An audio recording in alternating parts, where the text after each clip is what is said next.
எப்படி இருக்கீங்க? This is Karthika. Welcome to Parshith family.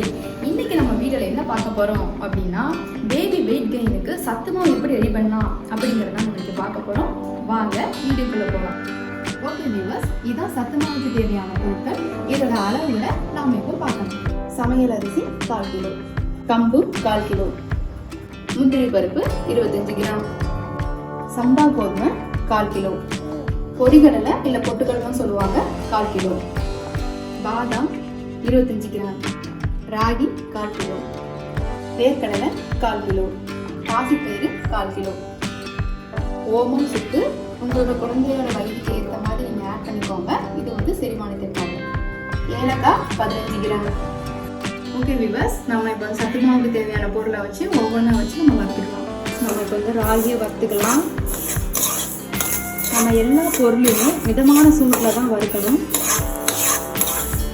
அதே மாதிரி ரொம்ப நேரமும் கைவிடாமல் இதை வந்து கிண்டணும், கரிஞ்சிடக்கூடாது. ஸோ அதனால தான் கைவிடாமல் அப்பப்போ கிண்டி விட்டுக்கிட்டே இருக்கணும்.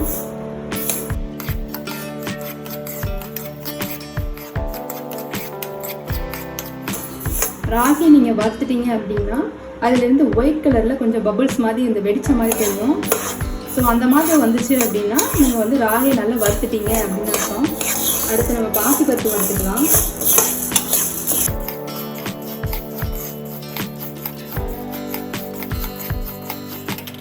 இதோட கலர் வந்து சேஞ்ச் ஆகும். நம்ம வறுக்கும் போதே ஒரு விதமான வாசனையும் வரும். அடுத்து அரிசி எடுத்து வறுத்துக்கலாம்.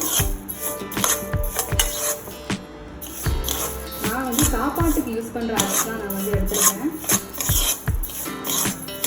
அரிசி இந்த மாதிரி நல்லா பொரிஞ்சு வரணும்.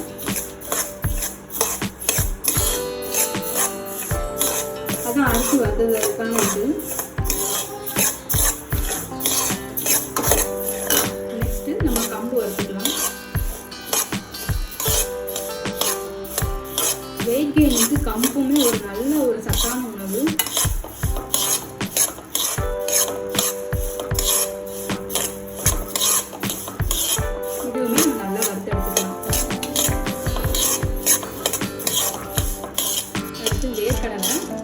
வேர்க்கடலையை வந்து தொலியை வந்து நல்லா நீக்கிட்டு அந்த இதை மட்டும் வேர்க்கடலை மட்டும் நான் வச்சுருக்கேன். தொலியோடு போடக்கூடாது. தொலியோடு போட்டால் குழந்தைகளுக்கு வந்து செமிக்கிறதுக்கு கொஞ்சம் இதாகும், வயிறு வலி சம்மந்தமான பிரச்சனைகள்லாம் வரும். ஸோ அது வந்து தொலியை வந்து நீக்கிட்டு இந்த மாதிரி எடுத்து வச்சுக்கோங்க. இதையும் நம்ம நல்லா வறுத்து எடுத்துக்கலாம். அடுத்து முந்திரி பருப்பும் பாதாமும் எடுத்து வறுத்துக்கிறேன். நீங்கள் வேறு ஏதாவது ஃபுட் சேர்க்குறாங்களும் நீங்கள் சேர்த்துக்கலாம். நட்ஸ் வகைகள் வந்து குழந்தைகளோட பிரெயின் டெவலப்மெண்ட்டுக்கு ரொம்பவே ஹெல்ப்ஃபுல்லாக இருக்கும். நான் வந்து பாதாமும் கேஷ்யூவும் எடுத்துக்கிறேன். நீங்கள் வேறு ஏதாவது ஆட் பண்ணுறாங்களும் ஆட் பண்ணிக்கலாம். அடுத்து பொரிகடலை,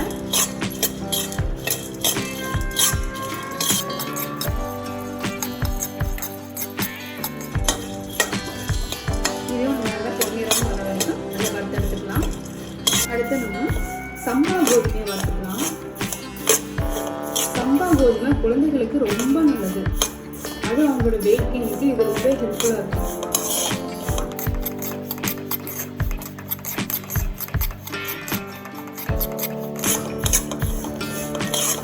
வறுக்கும் போது நல்ல வாசனை வருது.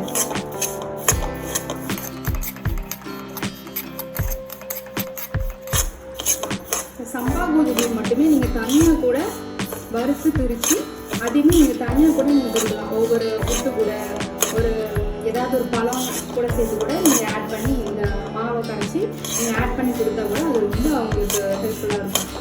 வெயிட் கெயினுக்கு சம்பா கோதுமை ரொம்ப நல்லது. அடுத்து ஓமமும் சுக்கும் எடுத்துருக்கிறேன். இது வந்து செரிமானத்துக்கு ரொம்பவே ஹெல்ப்ஃபுல்லாக இருக்கும்.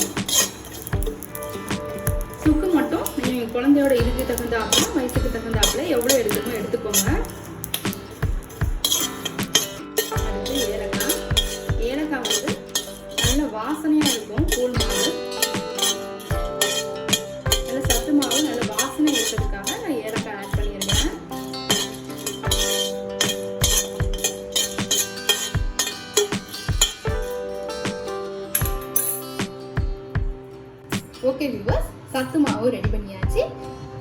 சத்து மாவு வச்சு நம்ம எப்படி கூழ் கரைக்கலாம்னு பார்க்கலாம். 2 ஸ்பூன் மாவு எடுத்து நம்ம தண்ணி ஊற்றி கட்டி விழாமல் கலக்கிக்கணும்.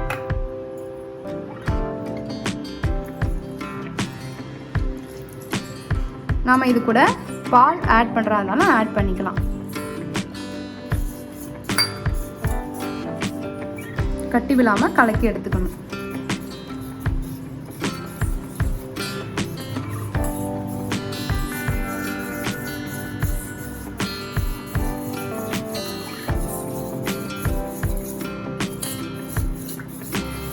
ஓகே, நம்ம கட்டி விழாமல் கலக்கியாச்சு. இப்போ நம்ம அடுப்பில் வச்சு கொதிக்க விடலாம்.